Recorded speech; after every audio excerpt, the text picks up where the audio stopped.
A quick introduction to Mr. Moradian for the benefit of those, the parents and the dignitaries. Moradian is synonymous with a way of life. And as I have coined it, if in the English dictionary we had to have an adjective that means superlative, greater than life, something extraordinary, it should be called Moradian. Moradian should become an adjective. By the way, he's the only Moradian, as the only Moradian in the world, in India. In India. So obviously very unique, and his adjective should be amplified, just the way he is. Before I start using some adjectives. Yes. The house of quality, Goya and Maiba, the constant unflinching focus on throughput and ROC, these are concepts from an ideal shop floor, but which will always remain highlighted among Moradian Sir's management fundamentals. But there's much more we can learn from you, sir, teachings that go beyond the chronicles of operations management. Primary among them is to stay and aim to die young, as late as possible. So that's what I have learned.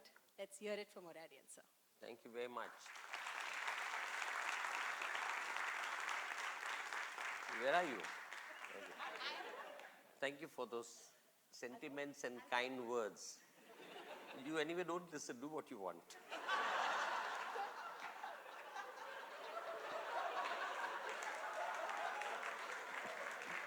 That was a compliment, by the way. You have never seen me enter a classroom with notes, have you? Because I'm not going to talk about operations management at all. We are going to talk about something else. I was told that I have only 10 minutes. So I said, nothing doing. I'll take 15 minutes. So Radhika very gracefully agreed.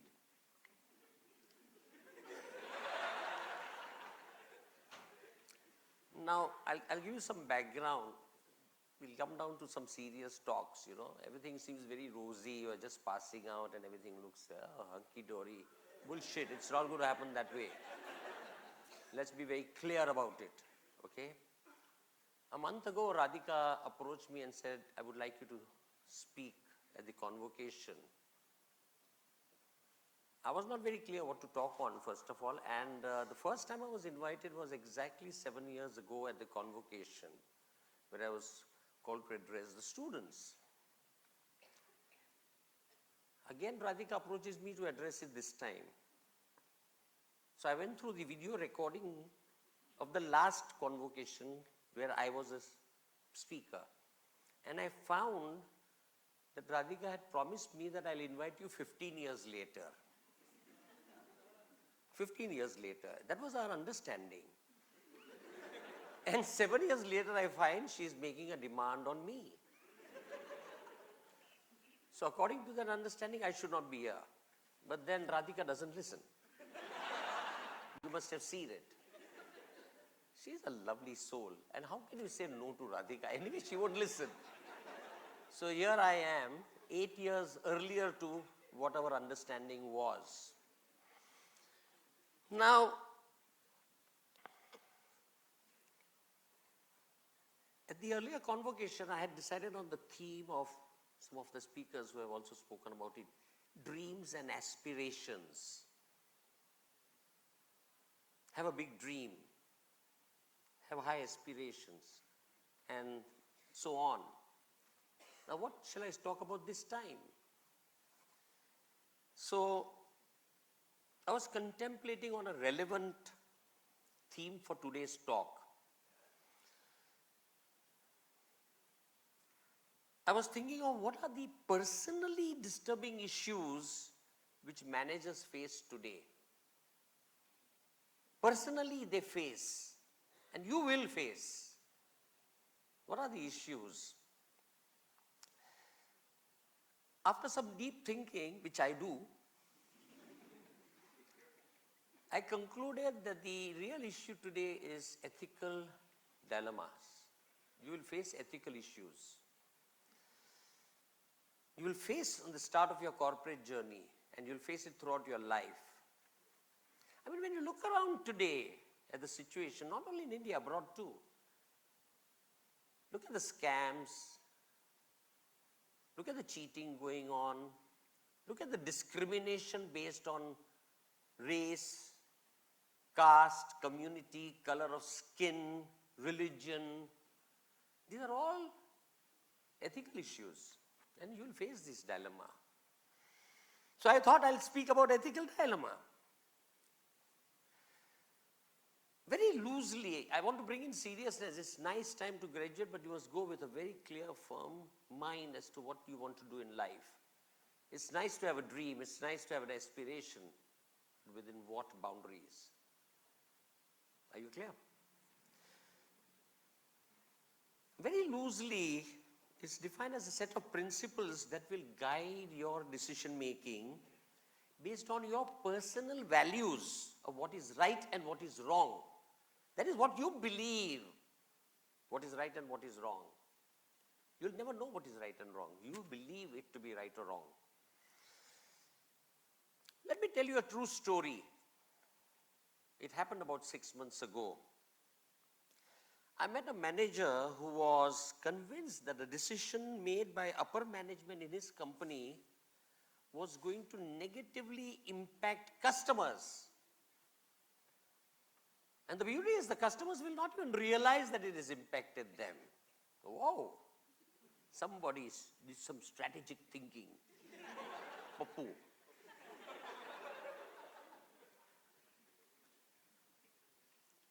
When he told his boss about arguing this decision, his boss replied, "Do you want to be right or do you want to be paid? That's the choice before you. And you will face it. Do you want to be right or do you want to be paid?" Are you getting it? Well, it may be the culture of the organization, where he was working is such that upper management just hits the top of the table with a fist and says, "That's it. There's nothing anyone can do about it in that organization." It's quite possible. Or it may be that we become indifferent over a period of time and we do what is commanded of us. Also, we work there by accident. If not me, somebody else would be there and would carry out these things. In any case, what is wrong being loyal to the organization and promotes the best interest of the organization where you're working, where you're affiliated with? So I just asked him, because you can't go through long, drawn, this, analysis, papu and all that. I just asked him, simple thing, why not leave the organization if you're that disturbed? Finished, leave it. Do you think it's an easy choice to leave? He said, "I have a 2-year-old child. I've taken a loan against my house. I have an EMI to pay for the next 10 years. And today's EMI is 25% of my take-home salary. And even if I leave and I go for another interview for a job, if they ask me, why am I leaving this job, what will I tell them? Shall I tell them that I was not in agreement with what the management was doing? How will it look? They will not recruit me. And I don't want to lie about it." See the dilemma you have. You'll have dilemmas. Anyway,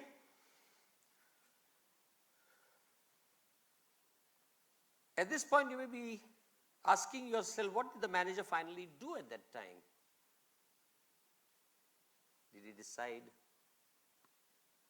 to be right or did he decide to get paid? Isn't it? What do you think the manager would have done? What do you think? To hell with it, what he did. What will you do if you are that manager? That is important. You are that manager and what would you do? That's important. That's the issue. Are you clear? You'll join companies. I'm not casting any aspersions on any companies where you're joining, but you deal with suppliers, you deal with customers, the dealer network, where you'll see so many practices going on which are not ethical. Are you clear?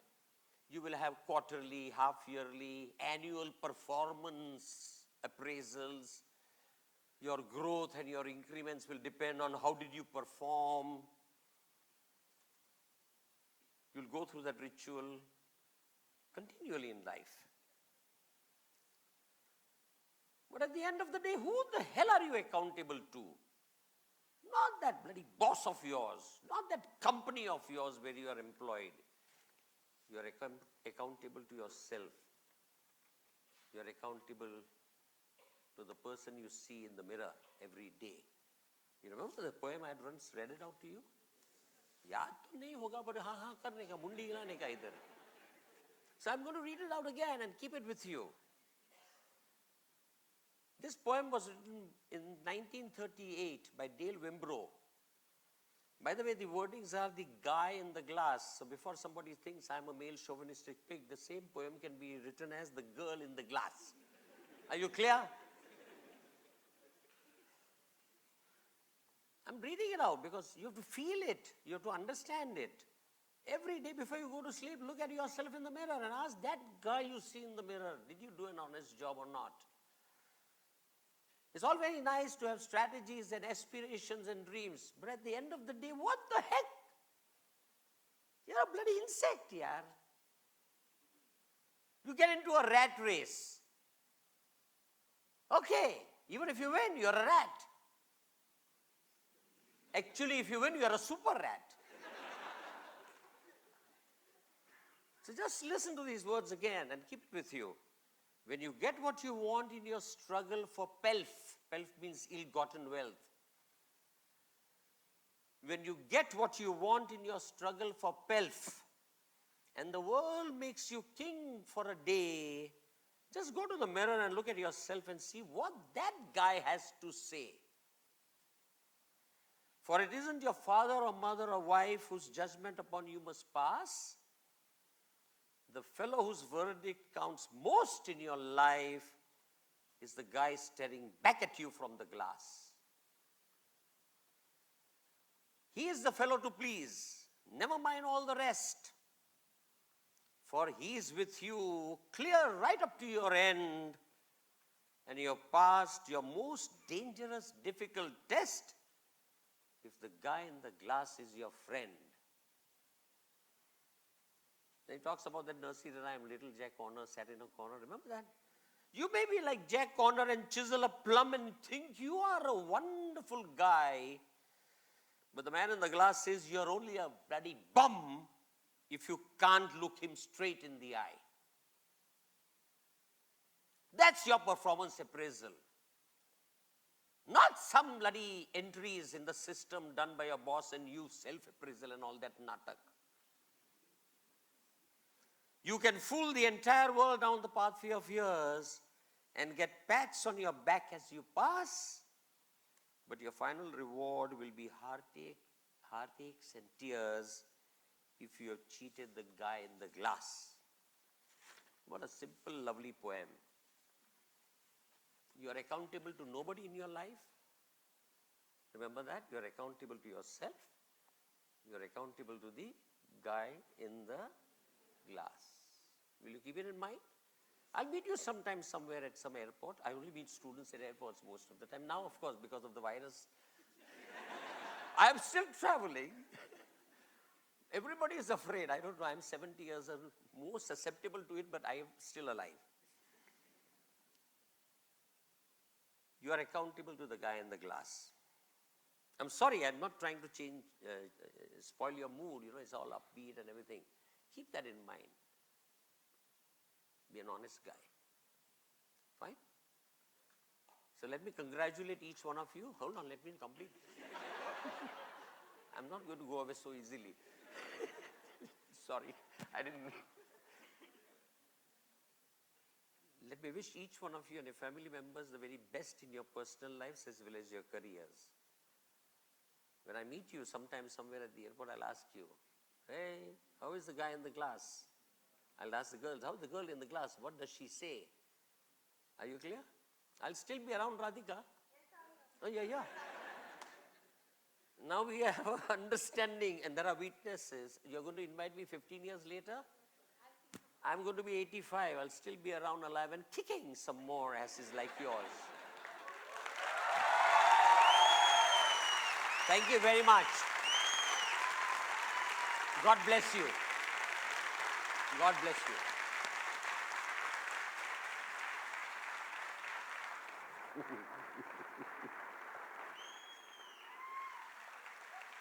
Thank you.